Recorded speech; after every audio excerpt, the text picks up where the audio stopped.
E as polêmicas envolvendo a seleção brasileira não param, viu? Envolvendo Neymar, Fernando Diniz, Richarlison. Nenhum treinador do mundo abriria a mão do Neymar. Amigo, isso é a Copa do Mundo, vamos trocar. E dessa vez sobrou até pro Daniel Alves. Você vai ver isso e muito mais no vídeo de hoje aqui, mas antes, se você não é inscrito no canal, se inscreve agora para apoiar nosso trabalho e receber mais vídeos como esse. O Marquinhos deu uma entrevista coletiva falando sobre a importância de estar sempre bem para voltar para a seleção, já que ninguém deveria ter cadeira cativa. É muita experiência, muitas cicatrizes, coisas boas, coisas difíceis, né, de se levar, e eu ainda continuo aqui, né, tento fazer o meu melhor sempre aqui na seleção. Ninguém tem sua cadeira cativa, né, a gente vê a competitividade é muito grande, muitos grandes jogadores, muitos bons nomes aparecendo, né, nova geração vindo.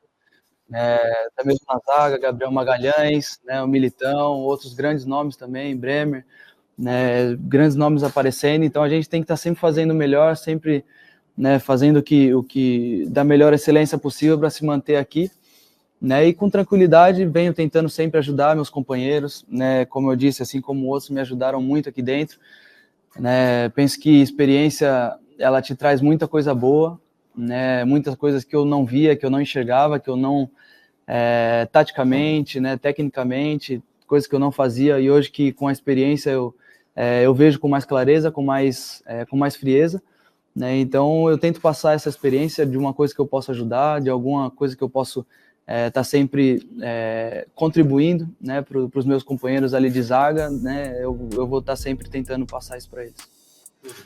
Isso não é exatamente o que pensa o Fernando Diniz. Ninguém abriria a mão do Neymar, disse ele. E também falou sobre o Richarlison e por que a seleção não venceu a Venezuela. O Uruguai não tem o Neymar, e não tem o Neymar na idade que ele está e com a motivação que ele está para jogar. Nenhum treinador do mundo abriria a mão do Neymar, com a idade que ele tem e com a fome que ele está. Uma coisa que vocês também, acho que vale a pena divulgar, tem os números do Neymar. Procurem saber quais são os números do Neymar nas eliminatórias. Os que me chegaram são que ele é o primeiro em quase todos os quesitos importantes para o atacante. É o primeiro em gol, primeiro em assistência, o primeiro em participação em gol, primeiro em drible, primeiro na nota do site especializado em fazer análise de jogador. Então o Neymar, os números dele explicam ele estar aqui. Então, e ele de novo foi decisivo, ele deu mais uma assistência para o gol. Então, assim, não tem, essa pergunta, eu acho que ela não tem, na minha opinião, ela nem tem muito sentido. Eu já falei que o Neymar é um dos grandes jogadores da história do futebol brasileiro e do futebol mundial. E tomara que a gente consiga ajudá-lo a escrever a página mais bonita da história dele. Então, você fala disso, eu não sou psicólogo, eu tenho formação em psicologia, né? Igual um jornalista que não trabalha com jornalismo. Eu não sou um psicólogo, eu sou uma pessoa que me interessa muito pelos jogadores e pelo lado humano deles, para saber o que está acontecendo. Eu acho que o Richarlison, ele contribuiu naquilo que ele pôde nesses jogos, principalmente nos dois primeiros jogos, ele teve chances de marcar, são bolas que naturalmente entrariam, talvez se tivessem entrado as bolas dele, daria um ânimo, porque quando a bola entra, isso te garante, às vezes, uma vitória, ou mesmo o fato só de marcar o gol já aumenta a estima, talvez, que ele precisasse naquele momento. Ele continua trabalhando, ele treinou bem todos esses dias, ele voltou para o Tottenham, ele teve uma melhora de rendimento também, é um jogador que vai estar sempre no nosso radar, e já tem uma história com a seleção brasileira, é jovem, e o momento que ele está passando é algo que quase todos os jogadores passaram, e ele tem muita confiança que ele vai saber passar, e daqui a pouco ele vai estar brilhando no mais alto nível, que ele tem total condição para isso. Acho que a principal lição do jogo da Venezuela a gente tinha um jogo extremamente controlado, no sentido do placar estava 1-0, 1-0 vale 3 pontos. A gente achar de alguma forma que a gente poderia marcar de uma maneira com menos concentração e achar que isso não pode causar algum dano, que causa, e acho que foi o principal motivo da gente ter cedido o empate para a Venezuela, porque praticamente foi a única bola que foi no gol com algum perigo, foi a que entrou. A gente teve muitas chances de ampliar o marcador, a gente não conseguiu. Teve um pouco de interferência do próprio gramado, do calor no segundo tempo, Mas se a gente tem mais concentração e mais consistência na parte defensiva, muito provavelmente a gente teria vencido o jogo. Bom, mas a Ana Thaís fez questão de colocar o dedo na ferida. Falas dela que concordo muito, viu? E aí eu tomo muito cuidado, porque parece que tudo que você fala do Neymar, ai, você odeia o Neymar. Não, gente, eu adoro o Neymar, muito pelo contrário.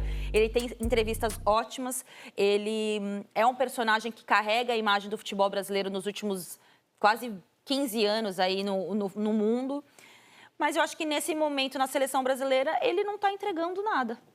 Ele não está entregando nada. Esse ano do Neymar, assim, na seleção, é um ano entre Copas, sempre é muito difícil. Vamos lembrar o Messi mesmo, depois das Copas, antes de 22. Sempre foram processos de, vou deixar a seleção, não sei se é isso.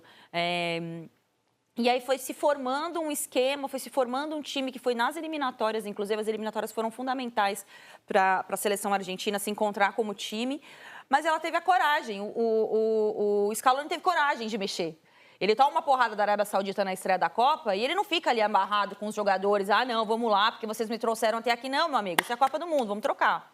Então, eu acho que isso falta para a seleção brasileira, assim, alguém com a energia para falar, cara, vamos mudar, vamos colocar você no banco um pouco, o outro vai ficar um pouco no banco também, vamos tentar começar diferente, mas não acontece isso. A seleção brasileira não tem essa energia, não tem essa pegada, porque tem que estar com o Neymar o tempo inteiro, tem que estar com o Casemiro, tem que mostrar os jogadores que são titulares no Manchester, não sei aonde, tem que ter esses caras o tempo inteiro. Tem que ter esses caras o tempo inteiro? É isso que eu questiono. Bom, e além da Ana Thaís, quem também se posicionou sobre outro assunto foi o Rizek, sobre um posicionamento do Ian Couto.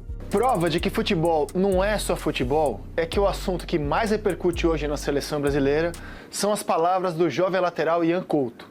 Eu acho que meu ídolo é o Daniel Alves, né? Não tem como ser outro. Eu cresci assistindo ele pela TV. Ele foi muito bem, foi notícia positiva do jogo contra a Venezuela. E aí deu uma entrevista coletiva e espontaneamente reverenciou o Daniel Alves. Disse que ele é o grande ídolo da vida dele e que não tem como ser diferente, que o Daniel Alves é o ídolo de muita gente.